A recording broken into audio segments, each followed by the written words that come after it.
السلام عليكم ورحمة الله وبركاته. الحمد لله رب العالمين،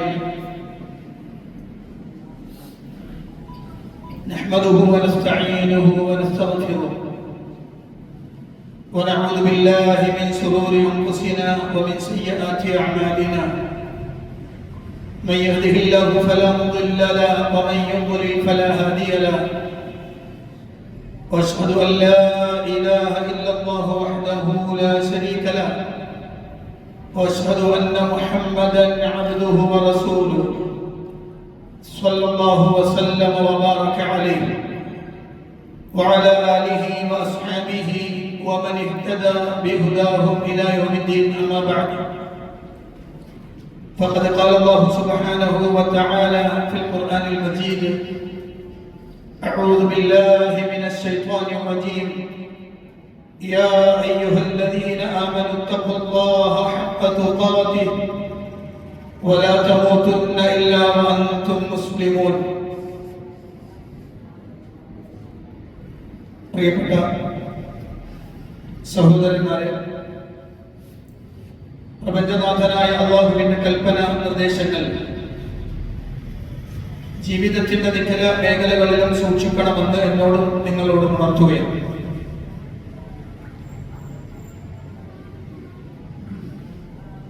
ബഹുമാന്യനായ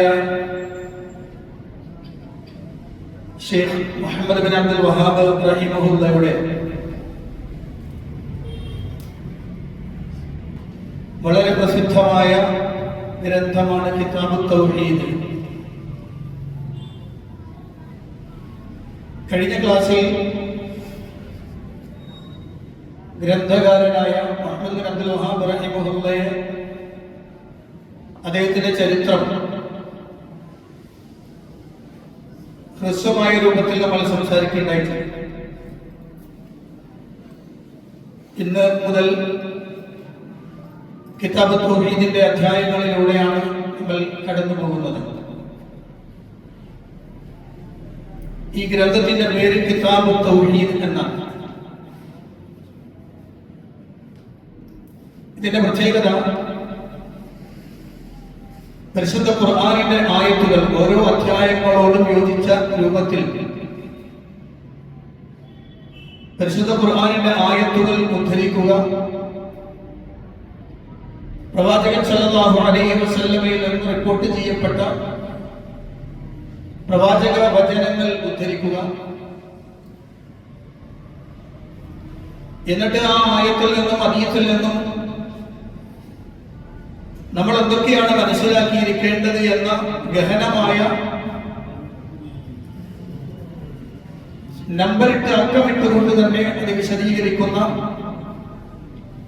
ഒരു ശൈലിയാണ് ഈ ഗ്രന്ഥത്തിൽ ഷെയ്ഖ് മുഹമ്മദ് ബിൻ അബ്ദുൽ വഹാബ് റഹിമഹുല്ലാഹ് അനുവർത്തിച്ചിട്ടുള്ളത്. ഈ ഗ്രന്ഥത്തിന് ധാരാളം വിശദീകരണ ഗ്രന്ഥങ്ങൾ ഇറങ്ങിയിട്ടുണ്ട്. ആധുനിക കാലഘട്ടത്തിൽ ഷെയ്ഖ് ഉസൈമിനെ പോലെയുള്ള, ഷെയ്ഖ് ഫൗസാനെ പോലെയുള്ള പണ്ഡിതന്മാർ വളരെ വിശാലമായ രൂപത്തിൽ ഓരോ അധ്യായങ്ങളിലെയും സംസാരങ്ങളെ വിശദീകരിച്ച ഗ്രന്ഥങ്ങൾ ധാരാളം നമുക്ക് കാണാൻ കഴിയും. നമ്മുടെ ഈ ചർച്ചയിൽ ഞാൻ രണ്ട് ഗ്രന്ഥങ്ങളാണ് ഇതിന്റെ വിശദീകരണമായി ഉപയോഗപ്പെടുത്താൻ ഉദ്ദേശിക്കുന്നത്. ഒന്ന്, Sheikh അദ്ദക്തൂർ Swalih bin Fauzan bin Abdullah അൽ ഫൗസാൻ റഹിമഹുല്ലാഹ്, അദ്ദേഹം അൽ മുലഖസ് ഫീ ശർഹ് കിതാബ് തൗഹീദ് എന്ന പേരിൽ അദ്ദേഹം എഴുതിയിട്ടുള്ള ഒരു വിശദീകരണ ഗ്രന്ഥം, അതോടൊപ്പം തന്നെ കിതാബ് തൗഹീദ് ഫീ ശർഹ് കിതാബ് തൗഹീദിന്റെ ശർഹായി ഷെയ്ഖ് ഉസൈമീൻ റഹിമഹുല്ലാഹ് എഴുതിയിട്ടുള്ള ഗ്രന്ഥം. ഇത് രണ്ടുമായിരിക്കും എന്റെ ചർച്ചയിൽ ഇതിന്റെ വിശദീകരണമായി നമ്മൾ സംസാരിച്ചുകൊണ്ടിരിക്കുക.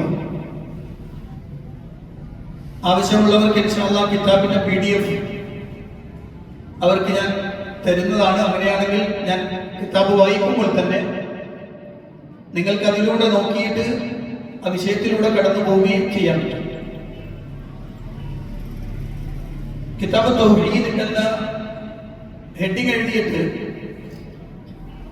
ഷെയ്ഖ് മുഹമ്മദ് അബ്ദുൽ വഹാബ് റഹിമഹുല്ലാഹ് ആദ്യമായി കൊണ്ടുവരുന്നത് പരിശുദ്ധ ഖുർആനിലെ ചില ആയത്തുകളാണ്. വഖൗലില്ലാഹി തആല വമാ ഖലഖതുൽ ജിന്ന വൽ ഇൻസ ഇല്ലാ ലിയഅ്ബുദൂൻ. സൂറത്തുൽ ദാരിയാത്തിലെ 56-ാമത്തെ വചനം. ഈ കിതാബിന്റെ വിഷയം ഹാദൽ കിതാബ് ബയാൻ തൗഹീദ് അല്ലദീ ഔജബഹു അല്ലാഹു അലാ ഇബാദിഹി وخلقهم لأجله وبيان ما ينافيه من الشرك الأكبر أو ينافي كماله الواجب أو المستحب من الشرك الأصغر والبدع. ഈ കിതാബിന്റെ വിഷയം എന്ന് പറയുന്നത് ബയാൻ തൗഹീദ്, തൗഹീദ് വിശദീകരിക്കലാണ്. അല്ലദീ ഔജബഹു അല്ലാഹു അലാ ഇബാദിഹി, അല്ലാഹു തന്റെ അടിമകൾക്ക് നിർബന്ധമാക്കിയിട്ടുള്ള തൗഹീദിനെ വിശദീകരിക്കലാണ് ഈ ഗ്രന്ഥത്തിന്റെ വിഷയം തന്നെ. ആ ഇബാദത്ത് ചെയ്യുന്നതിന് വേണ്ടിയാണ് അവരെ അല്ലാഹു സൃഷ്ടിച്ചിട്ടുള്ളത്. അപ്പൊ അടിമകൾക്ക് നിർബന്ധമായതും അവരെ സൃഷ്ടിച്ചതിന്റെ കാരണവും തൗഹീദാണ്. അഥവാ അല്ലാഹുവിന്റെ വഹ്ദാനിയത്തിനെ അംഗീകരിച്ചുകൊണ്ട് അനുവർത്തിച്ചുകൊണ്ട് മുന്നോട്ട് പോകലാണ് എന്നത് വിശദീകരിക്കുന്നു. മാത്രമല്ല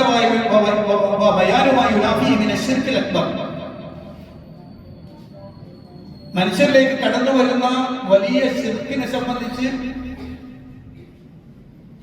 ആ ശിർക്ക് അതിനെ ശക്തമായി എതിർക്കുന്ന അതിന്റെ വിശദീകരണവും ഇങ്ങനെ തുടങ്ങുന്ന അതിന്റെ ശിർക്ക് അസ്ഗർ അക്ബർ ബിദ്അ തുടങ്ങുന്ന വിഷയങ്ങളെല്ലാം വളരെ നിർബന്ധമായ രൂപത്തിൽ അതിനെ വിശദീകരിക്കുകയും അത്തരം വിഷയങ്ങൾ കടന്നു വരാതിരിക്കാൻ ശ്രദ്ധിക്കണമെന്നുള്ള നിർദ്ദേശങ്ങളും അടങ്ങിയ രൂപത്തിലാണ് ഈ കിതാബിനെ അദ്ദേഹം രചിച്ചിട്ടുള്ളത്. അപ്പൊ രണ്ട് വാക്കുകൾ നമ്മൾ ആദ്യം മനസ്സിലാക്കണം. ഒന്ന് കിതാബാണ്, മറ്റൊന്ന് തൗഹീദാണ്. കിതാബ് എന്ന് പറഞ്ഞാൽ എന്താ? കിതാബിന്റെ മഅന എന്താണ്? കിതാബ് എന്ന് പറഞ്ഞാൽ കതബ എന്ന പദത്തിന്റെ അതിന്റെ ക്രിയാധാതുവാണ് കിതാബ് എന്ന് പറയുന്നത്. അതിന്റെ അർത്ഥം കതബ എന്ന് പറഞ്ഞാൽ ഈ ജമഅ എന്നർത്ഥം, എഴുതി എന്ന് പറയാം, അതുപോലെ തന്നെ ഒരുമിച്ച് കൂട്ടി എന്നുള്ളതിന് അർത്ഥം. കിതാബത്ത് എന്ന് പറഞ്ഞാൽ ബിൽ ഖലം, വൽ കിതാബത്ത് ബിൽ ഖലം ജംഉൽ ഹുറൂഫ് വൽ കലിമാത്ത്.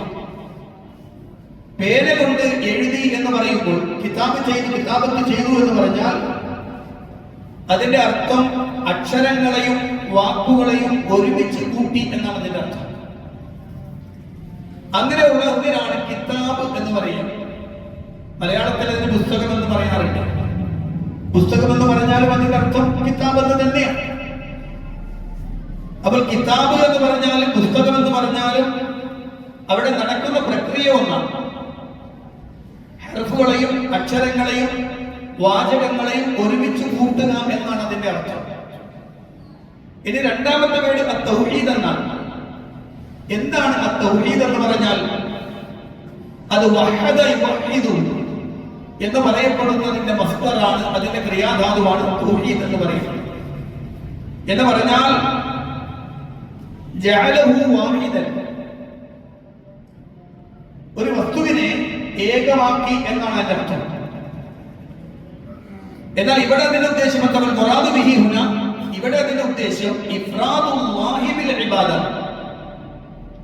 ഇഫ്റാദുല്ലാഹി ബിൽ ഇബാദ, ഇബാദത്ത് കൊണ്ട് അല്ലാഹുവിനെ ഏകനാക്കുക എന്നാണ് അതിന്റെ അർത്ഥം. അതാണ് അത്തൗഹീദ് എന്ന് പറഞ്ഞാൽ. വേണ്ട വിശദീകരണങ്ങൾ ധാരാളമുണ്ട്, ഇൻഷാ അല്ലാഹ് പിന്നീട് നമുക്ക് ചർച്ച ചെയ്യാനാണ്. ശൈഖ് ഉസൈമീൻ ഒക്കെ അതിന് വിശദീകരണം കൊടുത്തിട്ടുള്ളത് കുറച്ചുകൂടെ വിശാലമായിട്ടുണ്ട്. അപ്പൊ ഇതാണ് കിതാബ് തൗഹീദ് എന്ന് പറയുമ്പോൾ കിതാബ് എന്താണ്, അത്തൗഹീദ് എന്താണ് എന്ന് ചർച്ച. അല്ലാഹുവിന്റെ വാക്ക് ഒന്നാമത്തെ ആയത്ത് വമാ ഖലഖതുൽ ജിന്ന വൽ ഇൻസ ഇല്ലാ ലിയഅ്ബുദൂൻ. വമാ ഖലഖതുൽ ജിന്ന വൽ ഇൻസ ഇല്ലാ ലിയഅ്ബുദൂൻ. മനുഷ്യവർഗത്തെയും ജിന്നവർഗത്തെയും എന്നെ ആരാധിക്കുവാൻ വേണ്ടി അല്ലാതെ ഞാൻ സൃഷ്ടിച്ചിട്ടില്ല. ഈ ആയത്ത് നമ്മൾ പലപ്പോഴും കേൾക്കുന്ന ഒരു ആയത്താണ്. ഈ ആയത്തിലെ ഓരോന്നായി മനസ്സിലാക്കി വെക്കണം. വമാ ഖലഖതുൽ ജിന്ന വൽ ഇൻസ, മനുഷ്യനെയും ജിന്നിനെയും സൃഷ്ടിച്ചിട്ടില്ല, ഞാൻ സൃഷ്ടിച്ചിട്ടില്ല എന്ന് പറയും. ഖലഖതു എന്ന് പറഞ്ഞാൽ അൽ ഖൽഖ്, സൃഷ്ടിപ്പാണ്. എന്താണ് ഖൽഖ് എന്ന് പറഞ്ഞാൽ? ഖൽഖ് എന്ന് പറഞ്ഞാൽ എന്താണ്? ഈ പദപരമായ ചർച്ച നടത്തുന്നതുകൊണ്ടാന്ന് വെച്ചാൽ ഇത്തരം ചില ചർച്ചകൾ, ഇത്തരം ചില പദങ്ങളുടെ ആശയം മനസ്സിലാക്കാത്തത് കൊണ്ട് തന്നെ പലരും പലതും ധരിച്ചു വശായി പോയിട്ടുണ്ട്. അതുകൊണ്ട് തന്നെ എന്താണ് ഖൽഖ് എന്ന് പറഞ്ഞാൽ? ഹുവ ഇബ്ദാഉ ശൈഇ മിൻ ഗൈരി അസ്ലിൻ. ഇബ്ദാഉ ശൈഇ മിൻ ഗൈരി അസ്ലിൻ വലഹ്തിദാഇൻ. വലഹ്തിദാഇൻ ചില പണ്ഡിതന്മാരൊക്കെ പറഞ്ഞു ഈജാദു ശൈഇ മിനൽ അദ്മി എന്ന് കാണാം. ഒരു വസ്തുവിനെ ഉണ്ടാക്കലാണ്. ആ ഉണ്ടാക്കൽ തന്നെ ഇബ്ദാഅാണ് ഉദ്ദേശിക്കുന്നത്. ഇബ്ദാഅ് എന്ന് പറഞ്ഞാൽ മുൻ മാതൃകയില്ലാതെ ഉണ്ടാക്കാനാണ്. മാത്രമല്ല മിൻ ഗൈരി അസ്ലിൻ, അതിന് യാതൊരു തരത്തിലുള്ള അസ്ലും ഇല്ലാത്ത രൂപത്തിൽ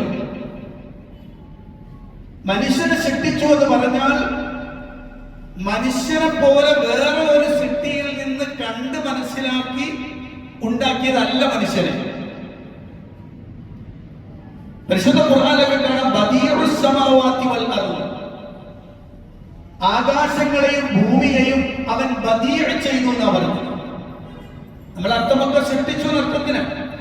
പക്ഷെ ഖലഖതു എന്ന് പറയാതെ ബദീഉ എന്ന് പറഞ്ഞാൽ ഖൽഖുസ് സമാവാതി വൽ അർദ് എന്ന് പറയാതെ ബദീഉസ് സമാവാതി വൽ അർദ് എന്ന് പറയുമ്പോൾ ആകാശങ്ങളുടെ സൃഷ്ടിപ്പിൽ ഒരു മിസാലി സാബിത്തില്ല, ഒരു മുൻമാതൃക ഇല്ല. ഭൂമിയുടെ സൃഷ്ടിപ്പിൽ ഒരു മിസാലി സാബിത്തില്ല, ഒരു മുൻകടന്നുപോയ മാതൃക ഇല്ല. അപ്പോ തീർത്തും അസുരിയായി ഇല്ലാത്ത ഒരു സാധനത്തെ ഉണ്ടാക്കുക എന്നതാണ് ഖൽഖ് എന്ന് പറഞ്ഞാൽ ഉദ്ദേശിക്കുന്നത്. കാലങ്ങൾക്ക് മുമ്പ് വൈദ്യശാസ്ത്രം വലിയൊരു കുതിച്ചുചാട്ടം നടത്തി. ക്ലോണിങ്ങിലൂടെ ഒരു വസ്തുവിന്റെ കാർബൺ കോപ്പി ഉണ്ടാക്കുന്ന തരത്തിലേക്ക് ശാസ്ത്രം വളർന്നു. ഇന്ന് അതിനേക്കാൾ മേലെ എത്തിയിട്ടുണ്ട്. അന്ന് ശാസ്ത്രകാരന്മാരിൽ ചില ആളുകൾ ഈ കണ്ടുപിടുത്തം നടത്തിയപ്പോൾ നാട്ടിലെ നിരീശ്വരവാദികളും ഭൗതികന്മാരും ഒക്കെ പറഞ്ഞു, ഇനി നിങ്ങൾ പറയുന്ന ദൈവത്തിന്റെ ആവശ്യം ഇല്ല, സൃഷ്ടിപ്പ് നടത്താൻ ദൈവത്തിന്റെ ആവശ്യമില്ല എന്ന രൂപത്തിൽ ചില ആളുകൾ പറഞ്ഞു. യഥാർത്ഥത്തിൽ അവരുണ്ടാക്കിയത് ഖൽഖാണോ? അല്ല. ഖൽഖാവണമെങ്കിൽ വളരെ പ്രധാനപ്പെട്ട രണ്ട് കാര്യങ്ങളാണ് പറഞ്ഞത്. ഒന്ന്, മുൻമാതൃക ഉണ്ടാകരുത്. രണ്ട്, അസുരിയായി ഇല്ലാത്തൊരു സാധനത്തെ കുറിച്ചായിരിക്കണം, പൂർണ്ണമായും ശുദ്ധ ശൂന്യതയിൽ നിന്നും ഉണ്ടാവണം. അതിനാണ് ഖൽഖിന്റെ ഒരു തഅരീഫ് ഈജാദു ശൈഇ മിനൽ അദ്മി, ഇല്ലായ്മയിൽ നിന്നൊരു വസ്തുവിനെ ഉണ്ടാക്കുക എന്നതാണ്. അപ്പൊ മുൻമാതൃകയില്ലാതെ സൃഷ്ടിക്കുക. അതുകൊണ്ട് തന്നെ ഖൽഖ് നടത്തുക എന്നത് അല്ലാഹുവിന്റെ മാത്രം പ്രത്യേകതയാണ്, വേറൊരാൾക്കും അത് സാധ്യമല്ല. അതുകൊണ്ടാണ് മഹാന്മാർ അവർ ചില കാര്യങ്ങൾ ചെയ്യുന്നു, അവർക്ക് അല്ലാഹു കഴിവ് കൊടുത്തിട്ടുണ്ട് എന്ന് പറയുമ്പോൾ ഖൽഖിന്റെ കഴിവ് അല്ലാഹു ആർക്കും കൊടുത്തിട്ടില്ല. കാരണം ഖൽഖ് എന്നത് തഖ്സീസ് അല്ലാഹുവിന്റെ പ്രത്യേകതയാണ്, അല്ലാഹുവിന്റെ മാത്രം പ്രത്യേകതയാണ്. വേറൊരാൾക്കും ഖൽഖ് നടത്താൻ സാധ്യമല്ല. പരിശുദ്ധ ഖുർആനിന്റെ ചോദ്യങ്ങൾ ധാരാളമുണ്ട്. ഇനി അവിടെ നിന്ന് പറയേണ്ടത് വമാ ഖലഖതുൽ ജിന്ന വൽ ഇൻസ, ജിന്നിനെയും ഇൻസിനെയും ഞാൻ സൃഷ്ടിച്ചിട്ടില്ല എന്നാണ്. ആരാണ് ജിന്ന്, ആരാണ് ഇൻസ്? ജിന്ന് എന്ന് പറഞ്ഞ പദം തന്നെ ജീമും നൂനുമാണ്. ജീമും നൂനുമാണ്. ആ പദം വിശദീകരിക്കുമ്പോൾ നമുക്ക് മനസ്സിലാക്കാൻ കഴിയും, ജിന്ന് എന്ന് പറഞ്ഞാൽ മറഞ്ഞു നിൽക്കുന്നത്, ഗോപ്യമായത് എന്നാണ്. ജന്നത്ത് എന്ന് പറയും, ഇടതൂർന്ന തോട്ടമുണ്ടായാൽ അതിന് പറയുന്ന പേരാണ് എന്ത്? ജന്നത്ത്. ജന്നാത്തുൽ തജ്രി എന്ന് കേട്ടില്ലേ പരിശുദ്ധ ഖുർആൻ? എന്തുകൊണ്ടാണ് അതിങ്ങനെ ഇടതൂർന്ന് നിൽക്കുന്നത്? കൊണ്ട് പലതും മറഞ്ഞു പോകുന്നു. അതുകൊണ്ടാണ് അതിനെ ജന്നത്ത് എന്ന് വിളിച്ചത്. ജിന്ന് എന്ന് പറയപ്പെടുന്ന ആ അള്ളാഹു സൃഷ്ടിച്ച അവന്റെ സൃഷ്ടിയായ ജിന്ന് പൂർണ്ണമായും മറഞ്ഞു നിൽക്കുന്നതാണ്. മനുഷ്യനെ സംബന്ധിച്ചിടത്തോളം ഒരിക്കലും അവന്റെ മുന്നിൽ ലാഹിറാകാത്തതാണ് ജിന്ന് എന്ന് പറയുന്നത്. അപ്പോ ഖഫാഉം സിതാറും ഉണ്ട്. ഇസ്തിതാർ എന്ന് പറയും, പൂർണ്ണമായും മറഞ്ഞു നിൽക്കുന്നത്. അപ്പോ അത്തരമൊരു വർഗത്തെ കുറിച്ചാണ് ജിന്ന് എന്ന് പറയുക. ഇൻസ് എന്ന് പറഞ്ഞാൽ അതിന്റെ അർത്ഥം എന്താ? ഇൻസ് എന്ന് പറഞ്ഞാൽ ഈനാസ് ഉള്ള ജീവി എന്നാണ് അർത്ഥം. എന്നാണ്. അവർക്ക് ഇണങ്ങി ചേർന്നിട്ടല്ലാതെ ജീവിക്കുക സാധ്യമല്ല. പരസ്പരം അങ്ങോട്ടും ഇങ്ങോട്ടും ബന്ധപ്പെടുത്തിക്കൊണ്ടല്ലാതെ മനുഷ്യനിവിടെ ജീവിക്കുക സാധ്യമല്ല. അതുകൊണ്ടാണ് അവനെ ഇൻസ് എന്ന് വിളിച്ചത്. അൽ ഇൻസ് മിനൽ ഈനാസ്. പരസ്പരം ഒരു അങ്ങോട്ടും ഇങ്ങോട്ടും ഇണങ്ങിച്ചേർന്ന് പരസ്പരം അങ്ങോട്ടും ഇങ്ങോട്ടും ഈ നേരം പോക്കാക്കുക എന്നൊക്കെ അർത്ഥം പറയാം. അപ്പൊ ഇങ്ങനെ ജീവിക്കുന്നത് കൊണ്ടാണ് അവരെ എന്ത് വിളിക്കുക? ഇൻസ് എന്ന് വിളിക്കുക. അപ്പൊ മറഞ്ഞു നിൽക്കുന്നതിനെയും പരസ്പരം ഇണങ്ങി പരസ്പരം അങ്ങോട്ടും ഇങ്ങോട്ടും ഈ നേരം പോക്ക് ആക്കുന്ന അത്തരം ജീവിയെയാണ് എന്ന് വിളിക്കുക, ഇൻസ് എന്ന് വിളിക്കും. ഇതൊക്കെ പണ്ഡിതന്മാരെ വിശദീകരിച്ച വാചകങ്ങളാണ് ഞാൻ പറഞ്ഞത്. ഇതാണ് ഇൻസ് എന്ന് പറയും. അപ്പൊ ജിന്നാരാണ്? ഇൻസാരാണ്.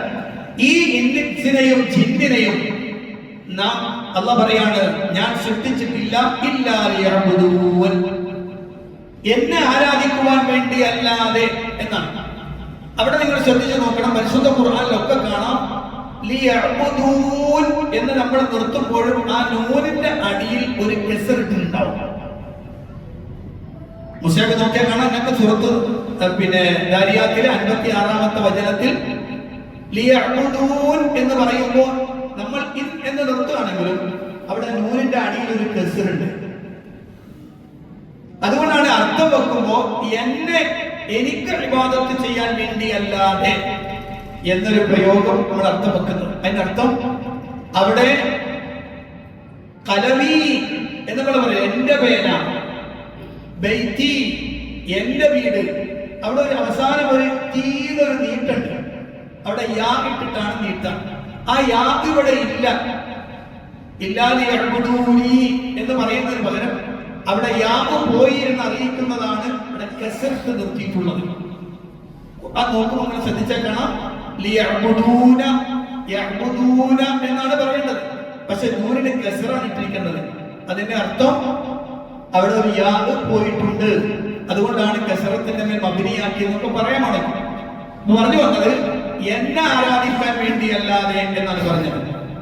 എന്താണ് ഇബാദത്ത്? അൽ ഇബാദത്തു ഫിൽ ലുഗ, ഭാഷാർത്ഥത്തിൽ ഇബാദത്ത് എന്ന് പറഞ്ഞാൽ അത്തദല്ലുലു വൽ ഖുദൂ', അത്തദല്ലുലു വൽ ഖുദൂ', ഭക്തിയും വിനയവും കാണിക്കുക എന്നാണ് അർത്ഥം.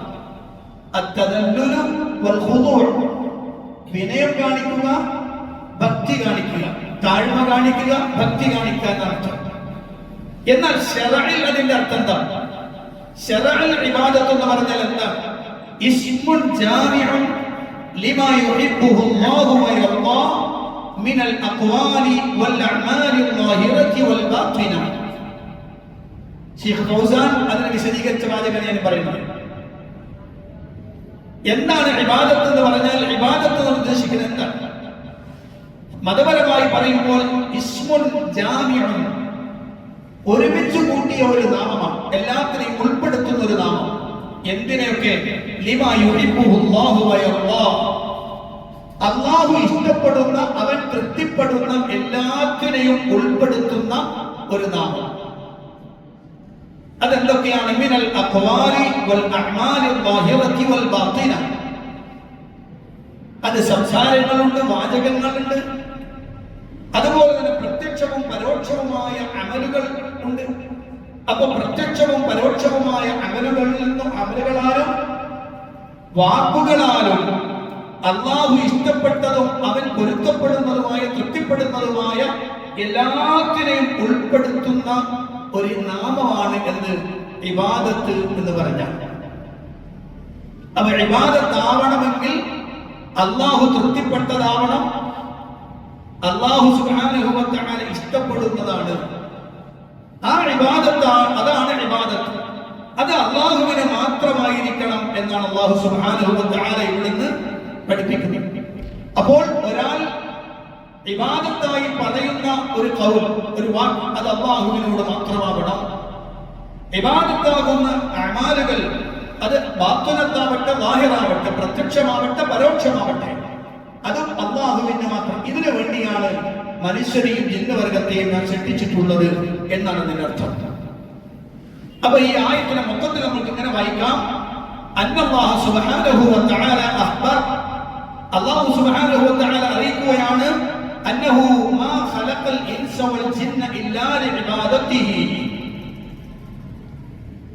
മനുഷ്യരെയും ജിന്നിനെയും അവനെ ഇബാദത്തെടുക്കാൻ വേണ്ടി അല്ലാതെ സൃഷ്ടിച്ചിട്ടില്ല. ഫഹിയ ബയാനുൻ ലിൽ ഹിക്മതി ഫീ ഖൽഖിഹിം, അതാണ് അവരുടെ സൃഷ്ടിപ്പിന്റെ ഹിക്മത്ത്. അതാണ് അവരെ സൃഷ്ടിച്ചതിലുള്ള യുക്തി. എന്താണ്? എന്തിനാണ് മനുഷ്യനെ സൃഷ്ടിച്ചത്? മനുഷ്യൻ തിന്നുന്നു, കുടിക്കുന്നു, ഉറങ്ങുന്നു, രസിക്കുന്നു, രമിക്കുന്നു, അങ്ങനെ പലതും അവരവിടെ ചെയ്തുകൊണ്ടിരിക്കുന്നുണ്ട്. യഥാർത്ഥത്തിൽ അവനെ സൃഷ്ടിച്ചതിന്റെ യുക്തി അതല്ല, അതവനിവിടെ ജീവിക്കാനുള്ള വിഷയങ്ങൾ മാത്രം. അവനെ സൃഷ്ടിച്ചതിന്റെ ലക്ഷ്യം, അവനെ സൃഷ്ടിച്ചതിന്റെ പ്രത്യേകത, അതിന്റെ യുക്തി അള്ളാഹുവിനെ ഇബാദത്തെടുക്കുക എന്ന് മാത്രമാണ്. അതുകൊണ്ട് തന്നെ അല്ലാഹു സുബ്ഹാനഹു വ തആല അവനല്ലാതെ ഇബാദത്തെടുക്കുന്ന ചില ആളുകൾ ഉദ്ദേശിക്കുന്നത് അവൻ ഉദ്ദേശിച്ചിട്ടില്ല. ഫലം യരിദ മിൻഹും മാ തുരീദുഹു സാദത്തു മിൻ അബീദിഹാ മിനൽ ഇആനത്തി ലഹും ബിർരിസ്ഖി വൽ ഇത്ആം. അല്ലാഹു സുബ്ഹാനഹു വ തആല ഒരിക്കലും അവൻ ആവശ്യപ്പെട്ടിട്ടില്ല, ഉദ്ദേശിക്കുന്നില്ല. എന്ത്? സാധാരണഗതിയിൽ അല്ലാഹു അല്ലാതെ ആരാധിക്കപ്പെടുന്ന ബിംബങ്ങളും അതുപോലെ തന്നെയുള്ള മറ്റു വസ്തുക്കൾ, അവർ നേതാവായി കാണുന്ന, അവർ അവലംബമായി കാണുന്ന വസ്തുക്കൾ, അവരൊക്കെ ആവശ്യപ്പെടുന്ന രൂപത്തിലുള്ള എന്തെങ്കിലും ഒരു റിസ്ഖോ ഭക്ഷണം കൊടുക്കലോ ഒന്നും, അത്തരം സഹായങ്ങളൊന്നും അല്ലാഹു ആവശ്യപ്പെടുന്നില്ല. ഈ ആയത്തിന് തൊട്ട് ശേഷം അല്ലാഹു പറയുന്നുണ്ട്, മാ ഉരീദു മിൻഹും മിൻ റിസ്ഖിൻ വമാ ഉരീദു അൻ യുത്ഇമൂൻ എന്ന ഖുർആൻ ഇതിനെ തൊട്ട് ശേഷം പറയുന്നുണ്ട്. എന്നാൽ അല്ലാഹു അല്ലാത്തവർ വിളിച്ചു തരുന്ന ആളുകൾ നോക്കുന്നത്, ഒരു ജാറത്തിലെ ശൈഖ്, ആ ശൈഖിനോട് നമ്മൾ സഹായം തേടുമ്പോൾ അതിന് ശൈഖിന് പാരിതോഷികം കൊടുക്കണം. ചെയ്തു വെക്കണമെങ്കിൽ എന്ത് വേണം? അവിടെ നേർച്ച ഏൽപ്പിക്കണം, പലതരത്തിലുള്ള നേർച്ച വസ്തുക്കൾ സമർപ്പിക്കണം, അവിടെ ഭക്ഷണം കൊടുക്കണം, അവിടെ പൈസ കൊടുക്കണം. ചില സ്ഥലങ്ങളിലൊക്കെ വളരെ വിചിത്രമായ രൂപത്തിലാണ് അവരെ പ്രീതിപ്പെടുത്തേണ്ടത്. ആ പ്രീതിപ്പെടുത്തുന്നത് ചില ആളുകൾക്ക് ബീഡിയാണ്, ചില ആളുകൾക്ക് ക്ലോക്കാണ്, ചില ആളുകൾക്ക് വേറെ പല, അങ്ങനെ തുടങ്ങി പല രൂപത്തിലുള്ള പ്രസാദങ്ങൾ നൽകിയാലേ അവരുടെ നിന്ന് കരിയുള്ളൂ. ഈ ആശയങ്ങളൊന്നും അള്ളാഹുവിനില്ല. കാരണം അള്ളാഹു അവരെ സൃഷ്ടിച്ചതാണ്. അതുകൊണ്ട് തന്നെ സൃഷ്ടികളിൽ നിന്ന് എന്തെങ്കിലും ഒന്ന് ഇങ്ങോട്ട് ആവശ്യപ്പെടുക എന്നത് അള്ളാഹുവിനില്ല. അവരുടെ റിസ്ക് അള്ളാഹു ഏറ്റെടുത്തതാണ്, ഇവർ അങ്ങോട്ട് കൊടുക്കേണ്ടതില്ല. ഇവർക്കുള്ള ഭക്ഷണം അള്ളാഹു ഏറ്റതാണ്, അതുകൊണ്ട് ഇവർ അങ്ങോട്ടൊന്നും കൊടുക്കേണ്ടതില്ല. എന്നാൽ ഇവിടെ അള്ളാഹു അല്ലാത്തവരെ ആരാധിക്കുന്ന ആളുകൾ വളരെ കൃത്യമായി നമുക്കറിയാം, അവർക്ക് ഇത്തരം പല രൂപത്തിലുള്ള നൈവേദ്യങ്ങളൊക്കെ കൊടുത്താലേ അവിടെ നിന്നൊരു കനിവിങ്ങോട്ട് കിട്ടൂ എന്ന രൂപത്തിലാണ് നമ്മുടെ നാട്ടിലും മൊത്തത്തിൽ ശിർക്കിന്റെ മേഖലകളിലൊക്കെ നമ്മൾ കാണുന്നത്. അപ്പൊ ഇതാണ് പരിശുദ്ധ ഖുർആനിലെ ഈ ആയത്ത് കൊണ്ട് അള്ളാഹു ഉദ്ദേശിക്കുന്നത്. ഇനിയും ചില കാര്യങ്ങൾ അതിലേക്ക് ചേർത്ത് പറയേണ്ടതുണ്ട്. ഈ ആയത്ത് ഈ അധ്യായവുമായിട്ട് എങ്ങനെയാണ് യോജിക്കുക? കിതാബ് തൗഹീദ് എന്ന് പറഞ്ഞുകൊണ്ട് പറയുന്ന ഈ അധ്യായത്തോട് ഈ ആയത്ത് എങ്ങനെ യോജിക്കും? വമുനാസബത്തുൽ ആയത്തിൽ ബാബ്, ഈ അധ്യായത്തോട് ഈ ആയത്തിന്റെ ചേർന്ന് നിൽക്കൽ, അതിന് യോജിക്കൽ എങ്ങനെയാണ്? അന്നഹാ തദുല്ലു അലാ വുജൂബി തൗഹീദ് അല്ലദീ ഹുവ ഇഫ്റാദുല്ലാഹി ബിൽ ഇബാദ. എങ്ങനെയാണ് യോജിക്കുന്നത് നോക്കിയാൽ ഈ ആയത്ത് അന്നഹാ തദുല്ലു, ഈ ആയത്ത് അറിയിക്കുന്നുണ്ട് അലാ വുജൂബിൽ തൗഹീദ്, തൗഹീദ് നിർബന്ധമാണ് എന്ന്. അല്ലദീ ഹുവ ഇഫ്റാദുല്ലാഹി ബിൽ ഇബാദ, ഇബാദത്ത് അല്ലാഹുവിനെ മാത്രം ധരിപ്പിക്കണമെന്ന് പറയപ്പെടുന്ന തൗഹീദ് അത് നിർബന്ധമാണെന്ന് ഈ ആയത്ത് അറിയിക്കുന്നുണ്ട്. കാരണം എന്താ? അന്നഹു മാ ഖലഖൽ ജിന്ന വൽ ഇൻസ ഇല്ലാ ലിഅജലി ദാലിക്, മനുഷ്യരെയും ജിന്നവർഗത്തെയും ഈ കാര്യത്തിന് വേണ്ടിയല്ലാതെ അല്ലാഹു സൃഷ്ടിച്ചിട്ടില്ല എന്ന് ആയത്തിൽ നിന്ന് സ്പഷ്ടമായി പറഞ്ഞു. വമാ ഖലഖതുൽ ജിന്ന വൽ ഇൻസ ഇല്ലാ ലിയഅ്ബുദൂൻ.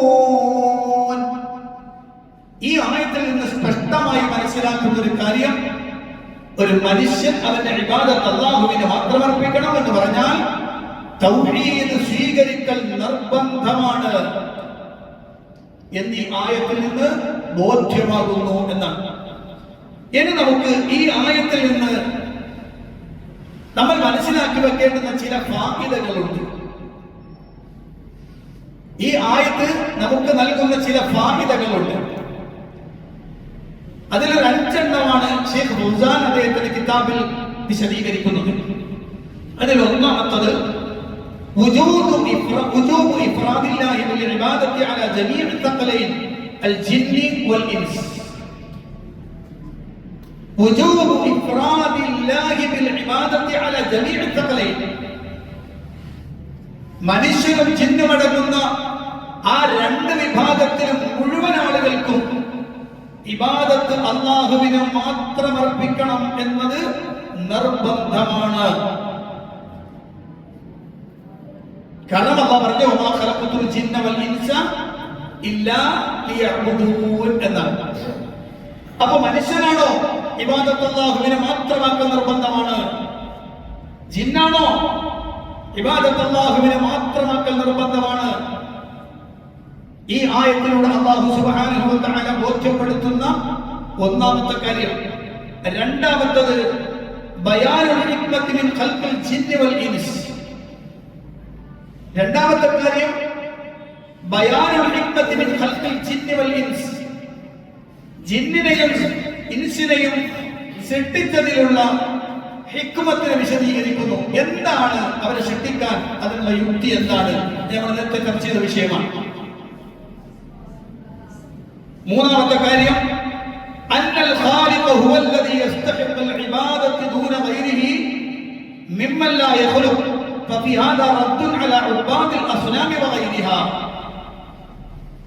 മൂന്നാമത്തെ കാര്യം അന്നൽ ഖാലിഖ ഹുവല്ലദീ യസ്തഹിഖുൽ ഇബാദ, ഖാലിഖ് അവൻ മാത്രമാണ് ഇബാദത്തിന് അർഹനായവൻ. ദൂന ഗൈരിഹി, അവനല്ലാത്തവരെ കൂടാതെ അല്ലാഹുവിനെ മാത്രം അവകാശപ്പെട്ടതാണ് ഇബാദത്ത്. എന്തുകൊണ്ട്? അവനാണ് ഖാലിഖ്.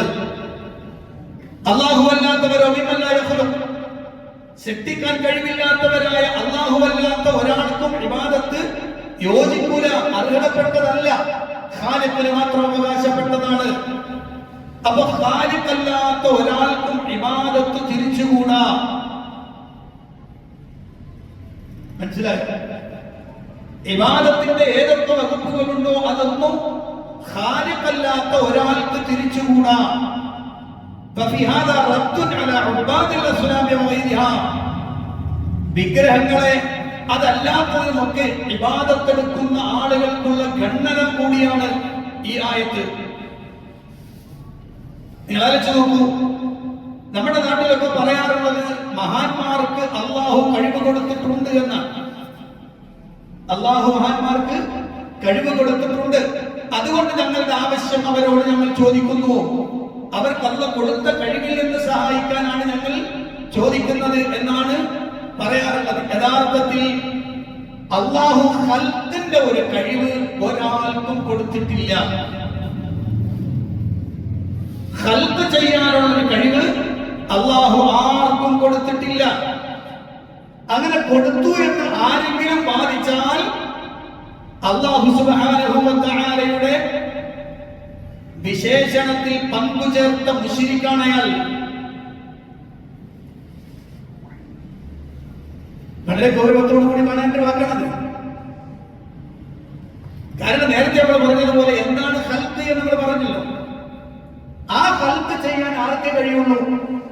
അല്ലാഹുവിന് മാത്രമേ കഴിയുള്ളൂ. ഖാലിഖാണോ? ഖാലിഖിനാണ് ഇബാദത്ത് യോജിക്കുക. ഖാലിഖല്ലാത്ത ഒരാൾക്ക് ഇബാദത്ത് യോജിക്കുകയില്ല. കാരണം ഖാലിഖിന്റെ അവകാശമാണ് ഇബാദത്ത് നൽകുക എന്നത്.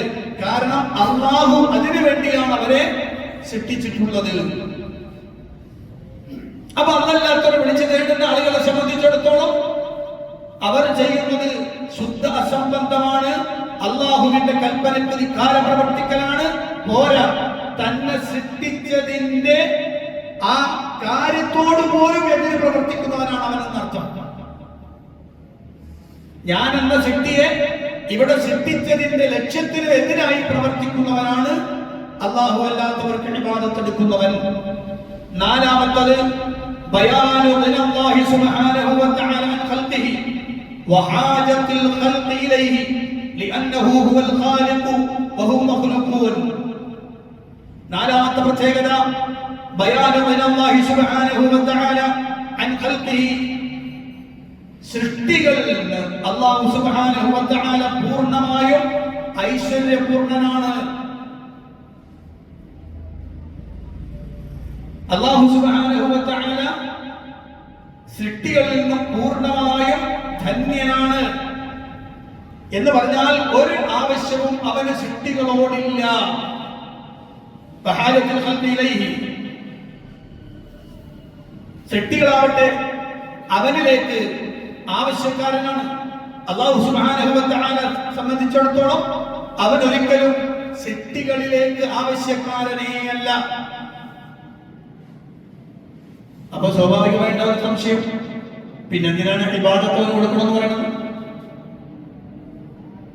പിന്നെന്തിനാണ് ഇബാദത്ത്? ഇബാദത്ത് അവന് ആവശ്യമുള്ളതല്ലേ, ആവശ്യമുള്ളത് കൊണ്ടല്ലേ നിർബന്ധമായി ചെയ്യണമെന്ന് പറഞ്ഞത് എന്ന് ചിലപ്പോഴെന്ത് ചെയ്യാം, ആളുകൾക്ക് സംശയമുണ്ടായെന്ന് വരാം. അല്ലാഹു സുബ്ഹാനഹു വ തആല വിശദീകരിക്കുന്ന ഖുദ്സിയായ ഒരു ഹദീസിൽ അല്ലാഹു പറഞ്ഞൊരു വാക്കുണ്ട്, യാ ഇബാദി, എന്റെ അടിമകളെ, നിങ്ങളുടെ കൂട്ടത്തിലെ ആദ്യത്തെ ആളും അവസാനത്തെ ആൾ, ആദ്യത്തുള്ള ആളുകളും അവസാനത്തെ ആളുകളും, അങ്ങനെ നിങ്ങൾ എല്ലാവരും നിങ്ങളുടെ കൂട്ടത്തിലെ ഏറ്റവും മോശമായ ഏറ്റവും തെമ്മാടിയായ ഒരു മനുഷ്യന്റെ ഹൃദയമായി നിങ്ങൾക്ക് എല്ലാവർക്കും ഉണ്ടായാലും അത് എന്റെ അധികാരത്തിൽ അല്ലാഹുവിന്റെ സ്ഥാനത്തിൽ ഒരു തരിപ്പും കുറവ് വരുത്തുകയില്ല. ഇനി നിങ്ങൾ എല്ലാവരും നിങ്ങളുടെ കൂട്ടത്തിലെ ഏറ്റവും നല്ല അത്തഖയായി നോക്കുക. ഏറ്റവും നല്ല തഖ്വയുള്ള ആളുകൾ നിങ്ങൾ എല്ലാവരും തഖ്വയുള്ളവരായി. എന്നാൽ അല്ലാഹു പറയുന്നു, എന്റെ അധികാരത്തിലോ എന്റെ മഹത്വത്തിനോ ഒരു ചെറിയ അംശം പോലും അത് വർധനവ് വരുത്തുന്നതും അല്ല. അപ്പൊ നിങ്ങൾ ഇബാദത്ത് എടുത്താലും എടുത്തില്ലെങ്കിലും അത് ഞാനുമായി ബന്ധപ്പെട്ട എന്തെങ്കിലും ഉയർച്ച താഴ്ചകൾ ഉണ്ടാകുന്നതേ അല്ല. പിന്നെ എന്തിനാ ഇബാദത്ത് എടുക്കുന്നത്? ഞാൻ നിങ്ങളെ സൃഷ്ടിച്ചപ്പോൾ നിങ്ങൾ എന്റെ അടിമകളാകുന്നു. അതുകൊണ്ട് തന്നെ നിങ്ങളുടെ ഇബാദത്ത് അതെനിക്ക് മാത്രം അവകാശപ്പെട്ടതാണ്. അത് നിങ്ങൾ ചെയ്തില്ലെങ്കിൽ ചെയ്യുന്നത് കൊണ്ട് എനിക്ക് നേട്ടമോ ചെയ്യാത്തത് കൊണ്ട് എനിക്ക് കോട്ടമോ ഉണ്ടാവില്ല. രണ്ടും നിങ്ങളെ സംബന്ധിച്ചിടത്തോളം നിങ്ങൾക്കാണ് വിഷയം. കാരണം എന്താണ്?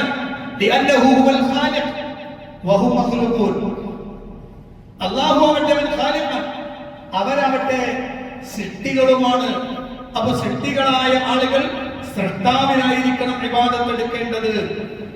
അഞ്ചാമത്തത് ഇസ്ബാത്തുൽ ഹിക്മത്തി ഫീ അഫ്ആലില്ലാഹി സുബ്ഹാനഹു വ തആല, അല്ലാഹു സുബ്ഹാനഹു വ തആലയുടെ പ്രവർത്തനങ്ങളിലുള്ള ഹിക്മത്തിനെ സ്ഥിരപ്പെടുത്തുകയാണ് ഈ ആയത്ത് ചെയ്യുന്നത്.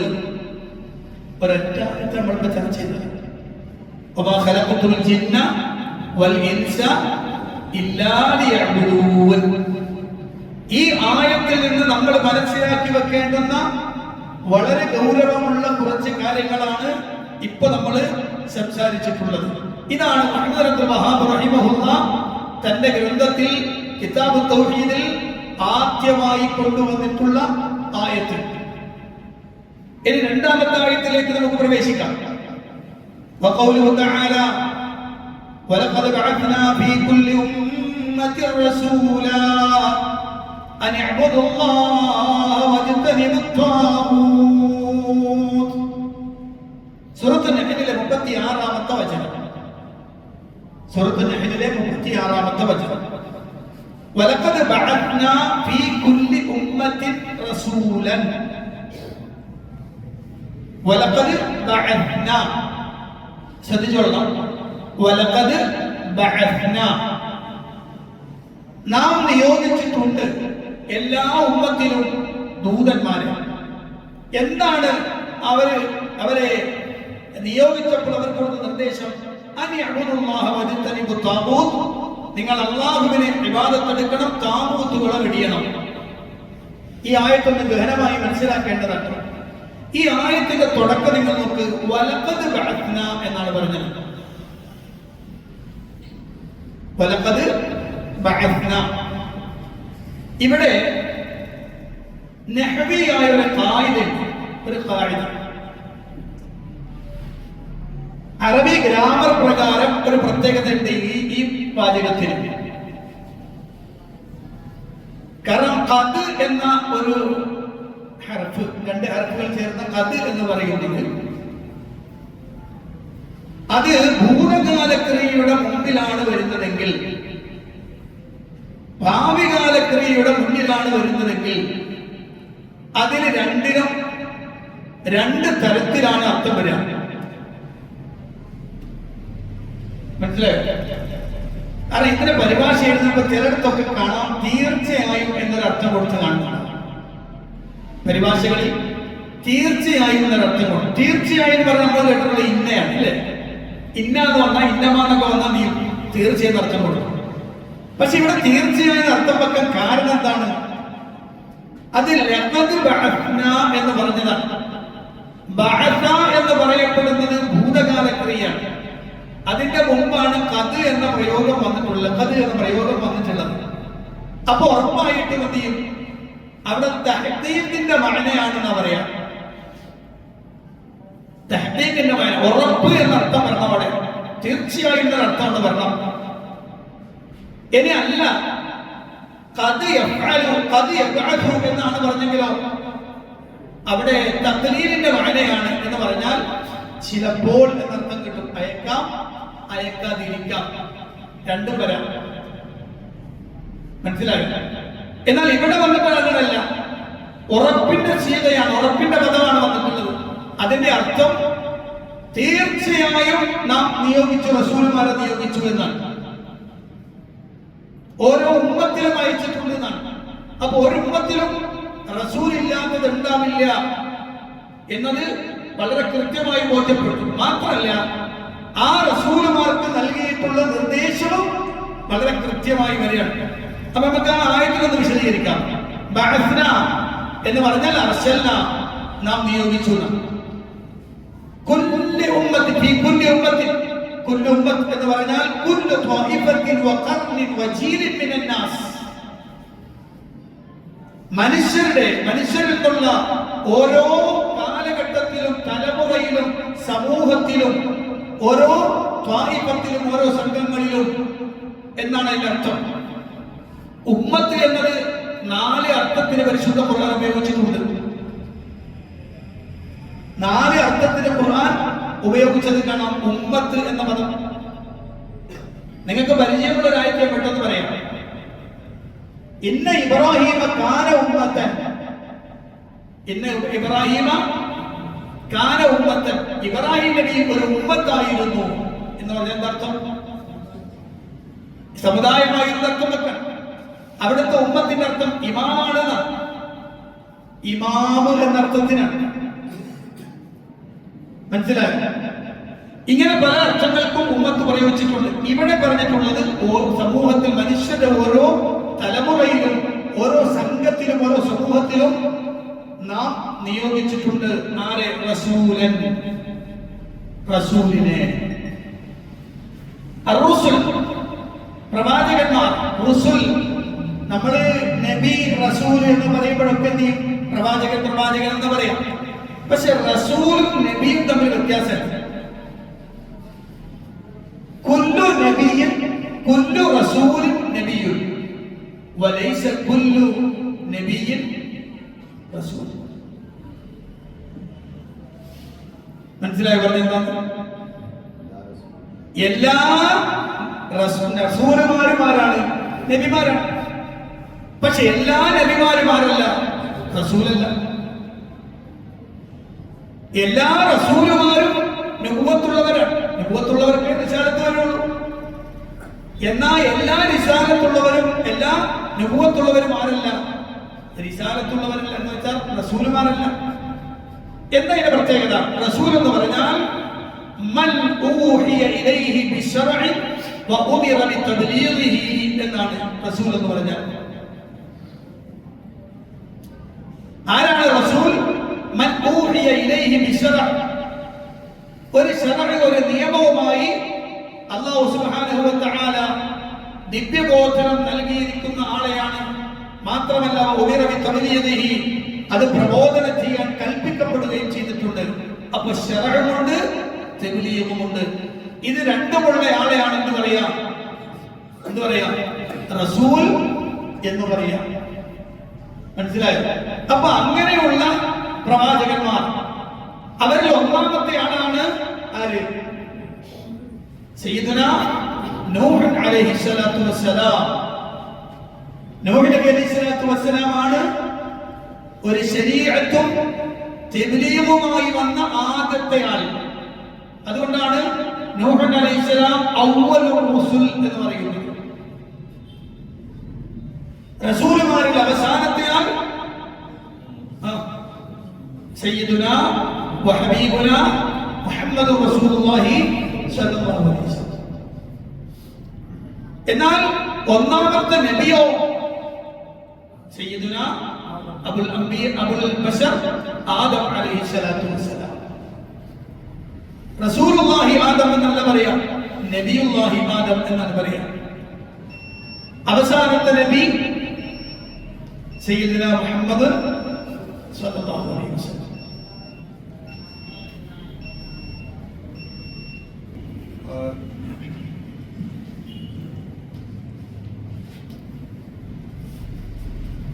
അപ്പൊ പ്രവാചകന്മാർ അതിൽ റസൂലും നബിയും തമ്മിലെ വ്യത്യാസമാണ് പറഞ്ഞത്. അപ്പൊ എല്ലാ സമൂഹത്തിലും നാം റസൂലുമാരെ നിയോഗിച്ചിട്ടുണ്ട്. അവർക്ക് കൊടുത്ത നിർദ്ദേശം എന്താണ്? എന്ന് പറഞ്ഞാൽ എന്നാണ്. നമ്മൾ കഴിഞ്ഞ ആയത്തിൽ ചർച്ച ചെയ്ത വിഷയമാണത്. ഇബാദത്ത് അവരെ മാത്രം തനിപ്പിക്കണം, അവനെ മാത്രമാക്കണം എന്നതായിരുന്നു അവർക്ക് കൊടുത്ത വഹി. മാത്രമല്ല വജ്തനിബൂ, നിങ്ങൾ ഉപേക്ഷിക്കണം, നിങ്ങൾ പൂർണ്ണമായും അതിൽ നിന്ന് മാറി നിൽക്കണം, ഉപേക്ഷിക്കണം. എന്തിന്? താവൂത്തിനെ വെടിയണം. എന്താണ് താവൂത്ത്? നമ്മുടെ നാട്ടിൽ താവൂത്ത് എന്ന പദം ജമാഅത്തെ ഇസ്ലാമിയുടെ ക്ലാസുകളിലും എഴുത്തുകളിലും ഒക്കെ നിരന്തരം കേൾക്കുന്ന ഒരു വാക്കാണ് താവൂത്ത്. ഈ താവൂത്ത് എന്തായിരുന്നു? നമ്മൾ ആദ്യകാലങ്ങളിലൊക്കെ ചർച്ച ചെയ്തിരുന്നു. ഇന്ത്യൻ ഗവൺമെന്റ് താവൂത്താണ്. മനസ്സിലായോ? ഇന്ത്യയുടെ നിയമങ്ങൾ താവൂത്തി നിയമമാണ്. അങ്ങനെ തുടങ്ങുന്ന വർത്തമാനങ്ങളൊക്കെ നമ്മൾ പലപ്പോഴും കേട്ടിട്ടുണ്ട്. യഥാർത്ഥത്തിൽ എന്താണ് ഈ താവൂത്ത് എന്ന് പറഞ്ഞാൽ? താവൂത്ത് എന്ന് പറഞ്ഞാൽ അത് തുഗ്യാൻ എന്ന് പറയപ്പെടുന്ന വാക്കിൽ നിന്ന് ഉണ്ടാക്കപ്പെട്ടതാണ്. അതിൽ നിന്ന് നിഷ്പന്നമായി വരുന്നതാണ് താവൂത്ത്. എന്താണത്? താവൂത്ത്, തുഗ്യാൻ, തഗാ എന്ന പദത്തിനർത്ഥം മുജാവസത്തുൽ ഹദ് എന്നാണ്. അതിര് കടക്കാൻ, നിശ്ചയിച്ചിട്ടുള്ള പരിധി ലംഘിക്കുക എന്നാണ് അതിന്റെ അർത്ഥം. അപ്പൊ ഫകുല്ലു മാ ഉബിദ മിൻ ദൂനിഹി വഹുവ റാദിൻ ബിൽ ഇബാദ ഫഹുവ താഗൂത്ത്. അല്ലാഹുവിന് പുറമെ ആരാധിക്കപ്പെടുന്നതെല്ലാം, അതായത് ഇബാദത്തിന് അവൻ തൃപ്തിപ്പെട്ടുകൊണ്ട് അല്ലാഹുവിന് പുറമെ ആരാധിക്കപ്പെടുന്ന എന്തുണ്ടോ അതിനെയൊക്കെ എന്ത് വിളിക്കാം? താഗൂത്ത് എന്ന് വിളിക്കാം. അപ്പൊ കേവലം ഒരു ബിംബത്തിന് മാത്രമല്ല താഗൂത്ത് എന്ന പദം. അല്ലാഹുവിന് പുറമെ ഇബാദത്ത് എടുക്കുന്നത് എന്തൊക്കെയുണ്ടോ അതിനെയൊക്കെ എന്ത് വിളിക്കാം? താഗൂത്ത് എന്ന് വിളിക്കാം. അതുകൊണ്ടാണ് മുഹയ്യിദ്ദീൻ ശൈഖ് റഹിമഹുല്ലാഹ് പറഞ്ഞത്, കുല്ലു ശൈഇൻ തഅതമിദു അലൈഹി വതഖിഖു ബിഹി ദൂനല്ലാഹി ഫഹുവ സ്വനമുക. സ്വനമിനെ വിഗ്രഹത്തിനെയാണല്ലോ താഗൂത്ത് എന്ന് സാധാരണ പ്രയോഗിക്കാറുണ്ട്. അപ്പൊ അതേ പറയാം, കുല്ലു ശൈഇൻ തഅതമിദു അലൈഹി വതഖിഖു ബിഹി ദൂനല്ലാഹ്. അല്ലാഹുവിന് പുറമെ നീ അവലംബം കാണുന്ന, ആശ്രയം കാണുന്നതെല്ലാം ഫഹുവ സ്വനമുക, അത് നിന്റെ വിഗ്രഹമാണ്. അപ്പൊ ഒരു ഖബറിനെ ഒരാൾ ആ രൂപത്തിൽ ആശ്രയിച്ചാൽ ഖബർ എന്താണ്? താഗൂത്താണ്. ഒരു മരത്തെ ഒരാൾ ആ രൂപത്തിൽ കണ്ടാൽ ആ മരം താഗൂത്താണ്. അപ്പൊ അതിന് വിട്ട് കടന്നു പോയ പണി എന്ന അർത്ഥത്തിനാണ് താഗൂത്ത് എന്ന് പറയാം. അല്ലാഹുവിന് പുറമെ ആരാധിക്കപ്പെടുന്നത് എന്തുണ്ടോ അതിനൊക്കെ എന്ത് പറയാം? താഗൂത്ത് എന്ന് പറയാം. അപ്പൊ നിങ്ങൾ എന്ത് ചെയ്യണം? അത്തരം താഗൂത്തുകളെ വെടിയണം. ഇതാണ് ഈ ആയത്തിന്റെ ഓരോ പദങ്ങളുമാണ് ഇപ്പൊ നമ്മൾ ചർച്ച ചെയ്യുന്നത്. ഈ ആയത്ത് മൊത്തത്തിൽ എന്താണ് പറയുന്നത്? അന്നല്ലാഹു സുബ്ഹാനഹു വ തആല യുഖ്ബിർ അന്നഹു അർസല ഫീ കുല്ലി ത്വായിഫത്തിൻ വ ഖർനിൻ മിനൻ നാസി റസൂലൻ. അല്ലാഹു നമുക്ക് അറിയിച്ചു തരാം, മനുഷ്യ സമൂഹത്തിൽ നിന്ന് ഓരോ സമൂഹത്തിലേക്കും ഓരോ സംഘങ്ങളിലേക്കും റസൂലുമാരെ അല്ലാഹു അയച്ചിട്ടുണ്ട്. ആ റസൂലുമാരുടെ നിർദ്ദേശം, അവരോടുള്ള നിർദ്ദേശം യദഊഹും ഇലാ ഇബാദത്തില്ലാഹി വഹദ വതർക ഇബാദത്തി മാ സിവാ. അല്ലാഹുവിനെ മാത്രം ഇബാദത്ത് എടുക്കണം, അതിലേക്കാണ് അവർ ക്ഷണിക്കുന്നത്. അല്ലാഹുവിന് പുറമെ ഇബാദത്ത് എടുക്കുന്നത് എല്ലാം ഒഴിവാക്കണം. ഇതായിരുന്നു പ്രവാചകന്മാരുടെ ദൗത്യം. അപ്പൊ നിങ്ങൾ ശ്രദ്ധിച്ചോട്ടെ, ഒരു പദം ഇവിടുന്ന് മനസ്സിൽ വെച്ച് കൊണ്ടുപോകണം. എന്താ? അസ്ലു ദഅവത്തിൽ അംബിയ. അസ്ലു ദഅവത്തിൽ അംബിയ, അംബിയാക്കളുടെ ദഅവത്തിന്റെ അസ്ല് ഇബാദത്തുല്ലാഹി വഹ്ദഹു ലാ ശരീക ലഹു. സബ്ദത്തു റിസാലത്തിൽ അംബിയ, സബ്ദത്തു റിസാലത്തിൽ അംബിയ ഇബാദത്തുല്ലാഹി വഹ്ദഹു ലാ ശരീക ലഹു. അംബിയാക്കളുടെ റിസാലത്തിന്റെ സത്ത എന്ന് പറയുന്നത്, അതിന്റെ കാമ്പ് എന്ന് പറയുന്നത് ഇബാദത്ത് അല്ലാഹുവിന് മാത്രം അർപ്പിക്കണം, അവരതിനെ പങ്കു ചേർക്കാതിരിക്കണം എന്നതാണ്. ഫലം യസൽ യുർസിലു الرسل الى الناس بذلك منذ حدث الشرك في بني آدم في عهد نوح عليه السلام الى ان خطبهم بمحمد صلى الله عليه وسلم. ഈ പ്രക്രിയ എവിടെ തുടങ്ങി? ഈ പ്രക്രിയ തുടങ്ങിയത് മനുഷ്യരിലേക്ക് പ്രവാചകന്മാരെ നിയോഗിക്കുന്ന ആ പ്രക്രിയ തുടങ്ങുന്നത് ശിർക്ക് മനുഷ്യരിൽ ഉണ്ടായ കാലം മുതലാണ്.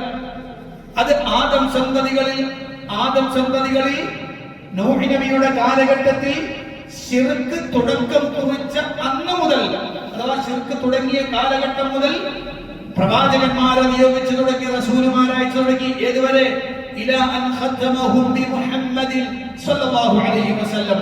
പ്രവാചക ശൃംഖല മുഹമ്മദ് നബി സല്ലല്ലാഹു അലൈഹി വസല്ലമയോട് പൂർത്തീകരിക്കുന്നത് വരെ വന്ന പ്രവാചകന്മാർ മുഴുവനും യദഊഹും ഇലാ ഇബാദത്തില്ലാഹി വഹ്ദഹു വതർക ഇബാദത്തി മാ സിവാ.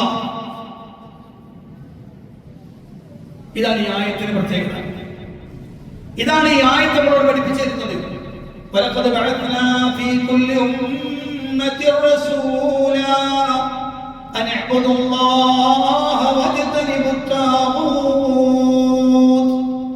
ഈ ആയത്തിനെയാണ് ഇപ്പോൾ നമ്മൾ വിശദീകരിച്ചത്. ഇനി ഈ ആയത്തും ഈ അധ്യായവും തമ്മിലുള്ള ബന്ധം എന്താണ്? ഈ ആയത്തും അധ്യായവും തമ്മിലുള്ള ബന്ധം എന്താണ്? അത് അന്ന ദഅവത ഇല തൗഹീദി വന്നഹി അനി ശിർക്ക് ഹിയ മുഹിമ്മത്തു ജമീഇർ റുസുലി വഅത്ബാഇഹിം. പഠിച്ചു വെച്ചോളൂ. എന്താ ഡ്യൂട്ടി എന്ന് ചോദിച്ചാൽ ഈ ആയത്ത് ഓതുന്ന ഓരോരുത്തരും പഠിച്ചു വെക്കേണ്ടതാണ്. എന്താണത്? അന്ന ദഅവത ഇല തൗഹീദ്, തൗഹീദിലേക്ക് ക്ഷണിക്കുക എന്നത്, തൗഹീദ് പ്രബോധനം ചെയ്യുക എന്നത്, വന്നഹി അനി ശിർക്കി, ശിർക്കിനെ വിരോധിക്കുക എന്നത്, ഹിയ മുഹിമ്മത്തു ജമീഇർ റുസുൽ, മുഴുവൻ റസൂലുമാരുടെയും പ്രധാനപ്പെട്ട കാര്യമാണ്. വഅത്ബാഇഹിം, അണ്ടർലൈൻ ചെയ്യേണ്ടതാണ്. വഅത്ബാഇഹിം, ആ പ്രവാചകന്മാരെ പിന്തുടരുന്നവരുടെയും മുഹിമ്മത്തായ പണി അദ്ദഅവതു ഇല തൗഹീദ് വന്നഹി അനി ശിർക്ക്. അദ്ദഅവതു ഇല തൗഹീദ് വന്നഹി അനി ശിർക്ക്. അത് ഈ ഉമ്മത്തിലെ ചെറിയ കുട്ടി മുതൽ, ഇപ്പൊ മുജാഹിദ് സംഘടന വെച്ച് പറയുകയാണെങ്കിൽ അതിലെ ചെറിയ കുട്ടികൾ വിളിക്കപ്പെടുന്ന MSM-കാരൻ മുതൽ മുകളിലേക്ക് ജംഇയ്യത്തുൽ ഉലമയുടെ ആളുകൾക്ക് വരെ മുഹിമ്മത്തായ വിഷയം എന്താണ്? അദ്ദഅവതു ഇല തൗഹീദ് വന്നഹി അനി ശിർക്ക്.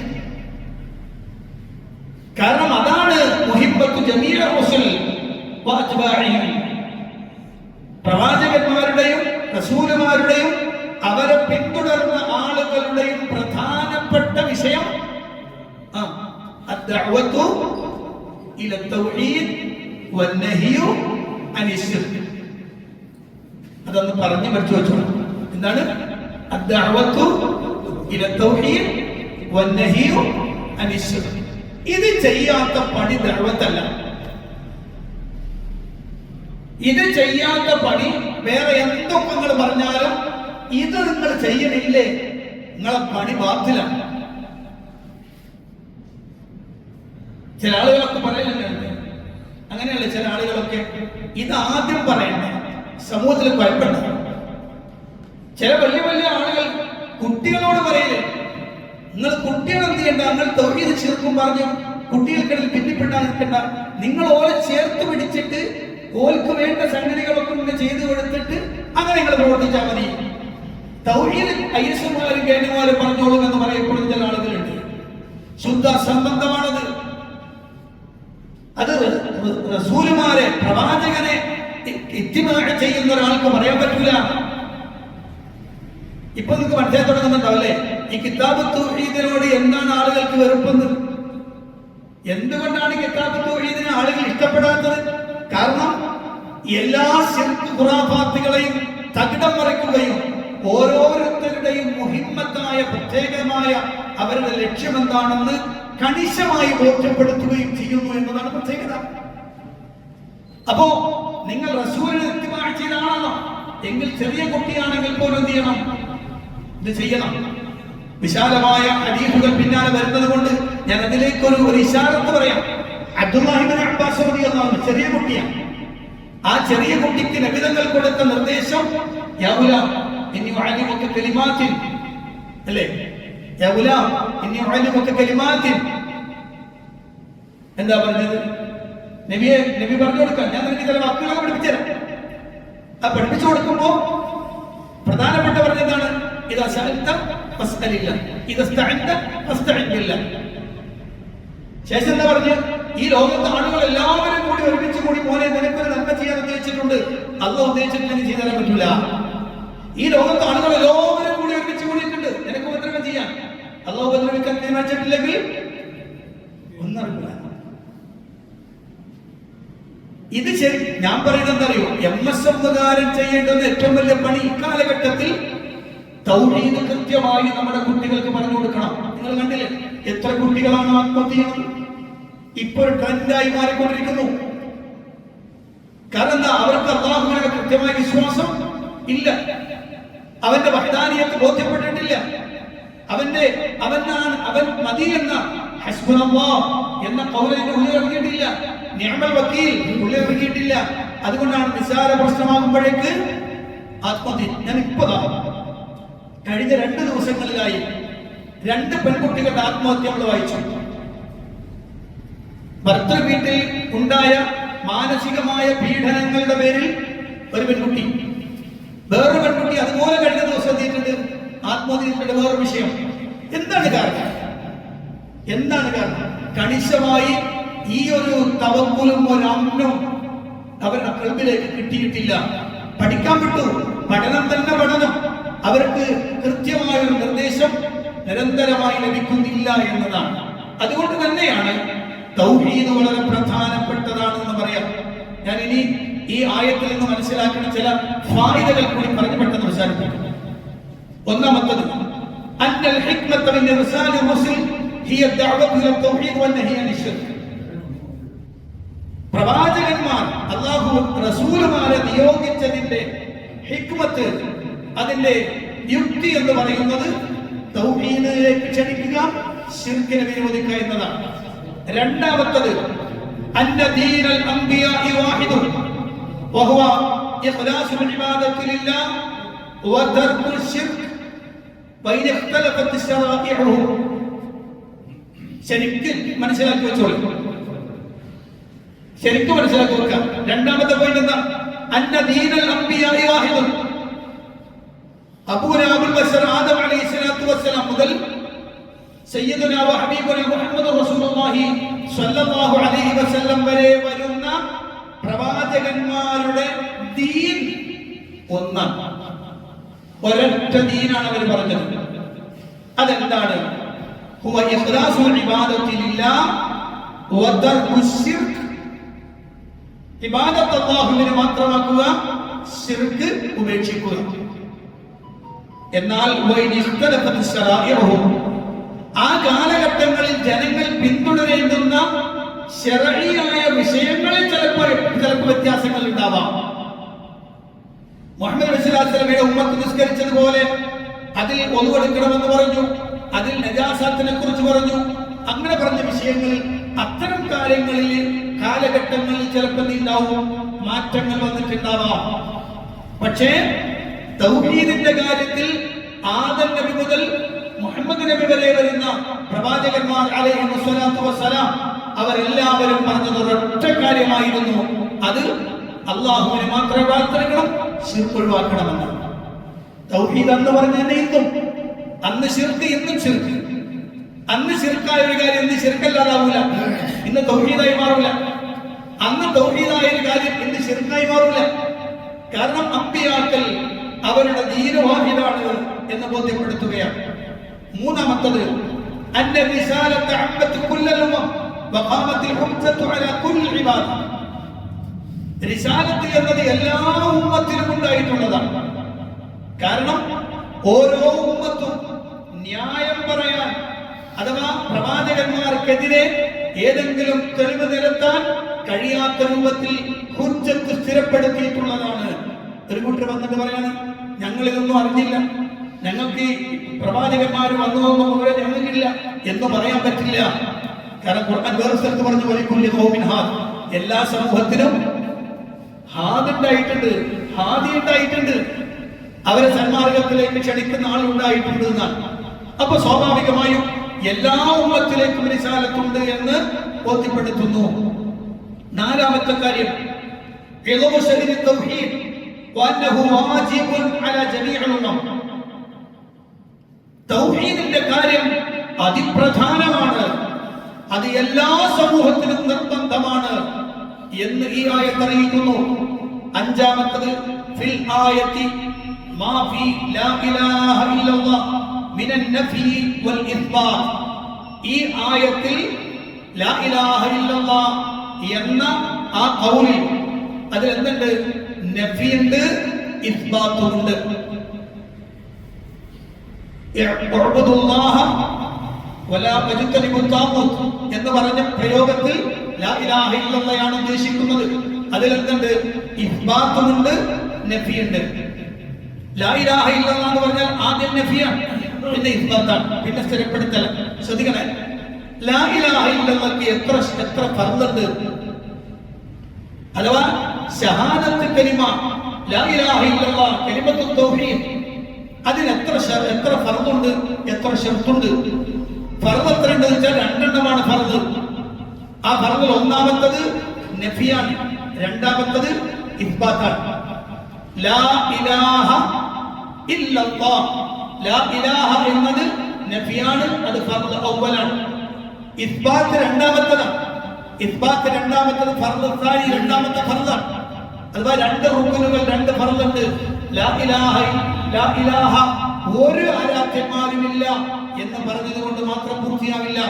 അല്ലാഹ് ഇല്ലല്ലാഹ്, അല്ലാഹ് ആരാധ്യനാണെന്ന് പറഞ്ഞാൽ ശരിയാവില്ല. പിന്നെന്ത് പറയണം? ഒരു ആരാധ്യനുമില്ല അല്ലാഹു അല്ലാതെ. അപ്പോ എല്ലാത്തിനെയും നിരാകരിക്കണം, ഒന്നിനെ സ്ഥിരപ്പെടുത്തണം. ഇത് ഈ ആയത്തിൽ നിന്ന് ബോധ്യപ്പെടുന്നു. കാരണം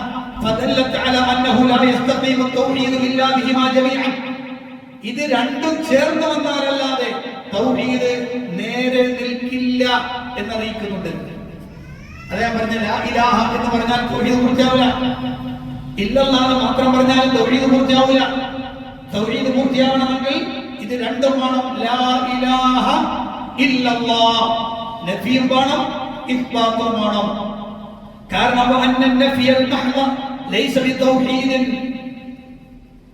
എല്ലാത്തിനെയും നിരാകരിക്കുക എന്നത് അത് തൗഹീദല്ല.